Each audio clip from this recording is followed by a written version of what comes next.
Как часто ты задумываешься о предопределении судьбы? Спроси себя сам, кто правит твоим миром? Рок, фатум, судьба. А может быть, это ты сам? Давайте узнаем, сколько человек в Башкирском государственном университете верят в судьбу. Человек, который верит в предопределение судьбы. Это тот, кто верит в судьбу. Это сказочник вроде. Понятия не имею. Человек, который верит в судьбу. Это человек, который воспринимает все буквально и считает, что все судьбой дано. У которого все плохо, в общем. Это тот, кто считает, что то, что должно произойти, это обязательно произойдет. Верит в рок, к примеру. Человек, который делает что-то смертельное. Ладно, я честно не знаю. Это фотоялист.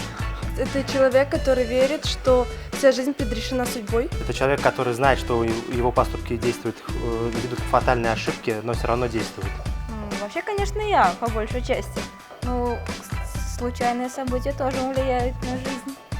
Мы, только мы, судьба наша, если только мы сами что-то делаем, чтобы она была в наших руках. Ну, не знаю. Я вообще верю, что Вселенная как бы вершит все. Я сама. Случай. Свою жизнь строишь сам, но как бы не без высшей помощи, я считаю. Я сам. Я определяю настолько, насколько могу и понимаю.